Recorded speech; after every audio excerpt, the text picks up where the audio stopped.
ये आकाशवाणी रायपुर है। छत्तीसगढ़ी समाचार बुलेटिन के संग संध्या तिवारी के जय जोहार। अब सुनाओ आज के प्रमुख समाचार। देश भर में आज ले 45 बछर ले ज्यादा उम्र वाले लोगन के टीकाकरण शुरू हो गए है।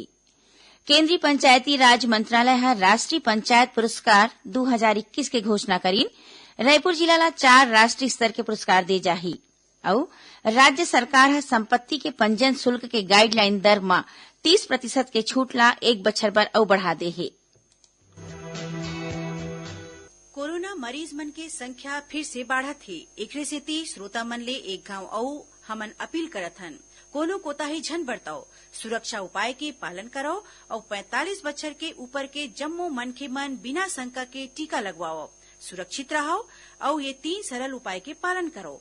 मास्क पहनो, 2 गज दूरी है जरूरी, सुरक्षित दूरी बनाए रखो, हाथ और मुंह ला साफ रखो। अब समाचार विस्तार ले। देश भर में आज ले 45 बछर ले ज्यादा उम्र वाले लोगन के टीकाकरण शुरू हो गए है। खबर के मुताबिक टीकाकरण के प्रक्रिया ला सरल बनाए बर गंभीर बीमारी के शर्त ला हटा दे गए है। 45 साल या उखर ले ज्यादा उम्र के सबो लोगन टीकाकरण के बुकिंग बर कोविन पोर्टल के माध्यम ले ऑनलाइन पंजीयन करा सकथे। एखर अलावा टीकाकरण केंद्र में घलो पंजीयन की सुविधा होही। एखर बर 3 बजे के बाद लोगन मन ला अपन पहचान पत्र के संग नजदीकी टीकाकरण केंद्र में जाना होही। कोनो भी अस्पताल टीकाकरण के ये दिशा निर्देश के पालन नहीं करही त टोल फ्री नंबर 1075 में शिकायत दर्ज कराए जा सकथे। इति छत्तीसगढ़ में आज ले कोरोना टीकाकरण अभियान के तीसरा चरण शुरू हो गए है। टीकाकरण बर 45 बछर ले ऊपर के लोगन मन ला अब डॉक्टरी सर्टिफिकेट दे के जरूरत नहीं होही। ये चरण में राज्य में 45 बछर ले ज्यादा उम्र के 58,66,000 ले ज्यादा लोगन ला कोरोना के टीका लगाए जाही। यही बीच मुख्यमंत्री भूपेश बघेल ह प्रदेश में कोरोना संक्रमण के बाढ़त मामला ला देखत जम्मो पात्र लोगन ले कोरोना के टीका लगवाए के अपील करीन है। ओमन टीका लगवाए के बाद सरकार डाहर ले कोरोना ले बचाव संबंधी दिशा निर्देश के पालन करे के आग्रह घलो करीन। श्री बघेल कहिन कि प्रदेश में पर्याप्त संख्या में टीका हवय। जम्मो जिला में लोगन मन के टीकाकरण बर सुविधा देवाए गे हे। मुख्यमंत्री ह जम्मो सामाजिक प्रमुख, समाज सेवी, धार्मिक और व्यापारिक संस्था के संगे संग समाज के प्रबुद्ध लोगन ले आम लोगन मन ला ज्यादा ले ज्यादा संख्या में टीका लगवाए खातिर जागरूक करे के अपील करीन है। उन्हें प्रदेश के स्वास्थ्य मंत्री टीएस सिंहदेव ह काली राज्य स्तरीय कोविड-19 कमांड एंड कंट्रोल सेंटर में कोरोना टीकाकरण और कोरोना संक्रमण ला रोके बर करे जावत कामकाज की समीक्षा करीन। ओमन रोजाना 40,000 सैंपल की जांच के निर्देश दीन। श्री सिंहदेव ह कोविड अस्पताल में ऑक्सीजन सुविधा वाले बिस्तर के संख्या बढ़ाए के संगे संग लोगन मन के टीका लगवाए बर जरूरी व्यवस्था के निर्देश दीन। स्वास्थ्य मंत्री ह कोरबा, महासमुंद, कांकेर और कोरिया में बनाए गए 4 ठी नवा वायरोलॉजी लैब के कामकाज की घलो समीक्षा करीन। यही बीच राज्य में काली 1,22,000 ले ज्यादा लोगन मन ह कोरोना के टीका लगाए गिस, जउन ह एक ठिन रिकॉर्ड हरय।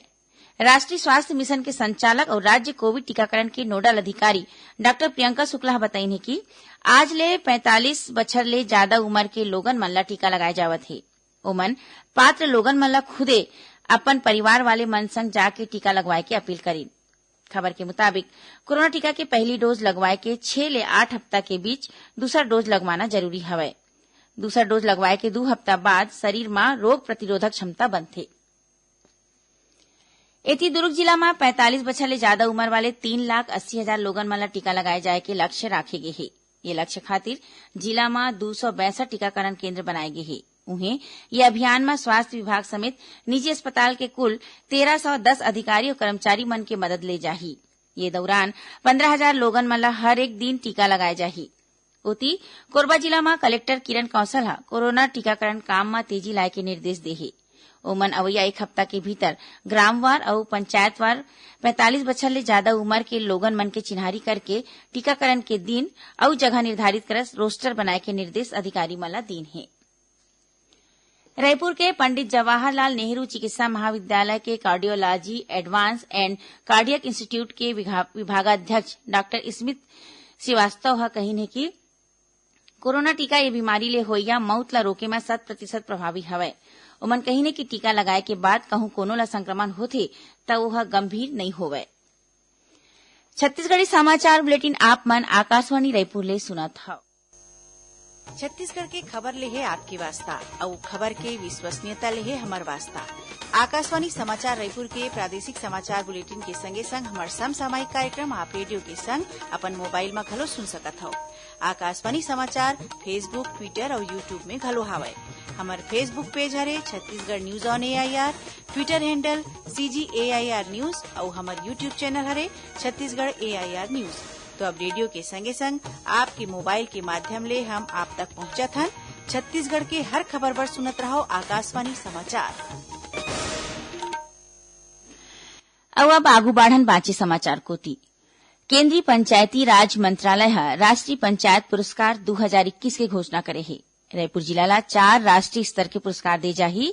एखर तहत रायपुर जिला के तिल्दा ब्लॉक और आरंग विकासखंड के ग्राम पंचायत बहिहार ला दीनदयाल उपाध्याय पंचायत सशक्तिकरण पुरस्कार के ई गवर्नेंस श्रेणी बर चुने गे हे।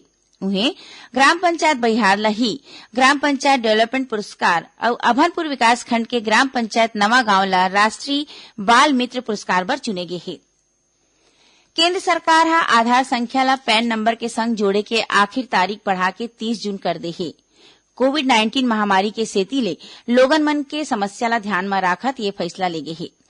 पहली ले बने कार्यक्रम के मुताबिक पैन और आधार ला जोड़े के आखिर समय सीमा काली सिरागे रहीस। केंद्र सरकार हा लघु बचत योजना मन के ब्याज दर में करेगे बदलाव ला वापिस ले ले हे।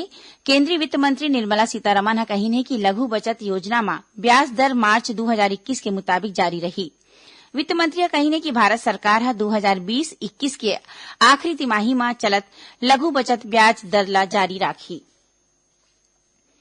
राज्य सरकार हा संपत्ति के पंजीयन शुल्क के गाइडलाइन दर में 30% की छूट ला 1 बछर बर बढ़ाए के प्रस्ताव ला मंजूरी दे दे हे।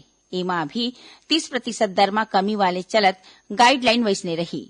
एकर संगे संग 75 लाख रुपया तक के बाजार मूल्य के आवासीय मकान और फ्लैट्स के विक्रय विलेख में पंजीयन शुल्क गाइडलाइन मूल्य के 4% की जगह में 2% करे के फैसला ला घलो 1 बछर तक बढ़ा दे गे हे। उन्हें परिवार के सदस्य मन ले आने पक्ष ला खरीदी बिक्री और दान के स्थिति में संबंधित दस्तावेज के पंजीयन में शुल्क गाइडलाइन कीमत के 4% राखे गए हैं। राज्य सरकार हा कोरोना वायरस ला रोके बर मुख्यमंत्री सहायता कोष ले 3 ठिन जिला रायपुर, दुर्ग और बिलासपुर ला कुल 7 करोड़ रुपया के राशि बांटे है। मुख्यमंत्री सहायता कोष के तहत रायपुर जिला ला 4 करोड़, दुर्ग ला 2 और बिलासपुर जिला ला 1 करोड़ रुपया देगे है। भारतीय अंतरिक्ष अनुसंधान संगठन इसरो डाह ले राखे गए वैज्ञानिक सिविल चयन परीक्षा में दुर्ग के सृष्टि बाफना हा देश में पहले स्थान में आए हे। सृष्टि बाफना के चयन हुए में मुख्यमंत्री भूपेश बघेल ट्वीट संदेश के माध्यम ले बधाई देवत उनकर उज्जवल भविष्य के कामना करे हे। सुकमा जिला में पुलिस 3 जिन माओवादी मन गिरफ्तार करे हे। मिले खबर के मुताबिक पुलिस के टीम चिंतलनार और जगरगुंडा क्षेत्र में तलाशी अभियान में निकले रहीस। इस दौरान घेराबंदी करके ये माओवादी मन गिरफ्तार करेगी। बताया जाते कि ये माओवादी मन ऊपर विस्फोटक लगाए समेत आने वारदात में शामिल रहे के आरोप है। प्रदेश के वरिष्ठ पत्रकार अरुण कुमार बंछोर के आज बिहनिया एम्स रायपुर में निधन हो गए। ओमन 53 बछर के रहीन। ओमन पाछू कुछ दिन ले बीमार रहीने। राज्यपाल अनुसुईया उइके और मुख्यमंत्री भूपेश बघेल श्री बंछोर के निधन में दुख जतईन। ओमन श्रद्धांजलि अर्पित करत उनकर परिवार के प्रति संवेदना प्रकट करीन। प्रदेश में महात्मा गांधी राष्ट्रीय ग्रामीण रोजगार गारंटी योजना मनरेगा के काम खातिर मजदूरी के भुगतान बर चालू वित्तीय बछर में 3,545 करोड़ 34 लाख रुपया ले ज्यादा की मंजूरी देगे है। उन्हें राज्य सरकार हा मनरेगा के तहत 50 दिन के रोजगार के मजदूरी भुगतान बर 191 करोड़ रुपया ले ज्यादा की राशि मंजूर करे है। आखिर में प्रमुख समाचार एक घाव फेर। देश भर में आज ले 45 बछर ले ज्यादा उम्र वाले लोगन के टीकाकरण शुरू हो गए है। केंद्रीय पंचायती राज मंत्रालय है राष्ट्रीय पंचायत पुरस्कार 2021 की घोषणा करीन। रायपुर जिला ला 4 राष्ट्रीय स्तर के पुरस्कार दे जाही और राज्य सरकार संपत्ति के पंजीयन शुल्क के गाइडलाइन दर में 30% छूट ला 1 बछर बर और बढ़ा दे है। एक संग छत्तीसगढ़ी समाचार बुलेटिन यही सिरावत है। जय जोहार।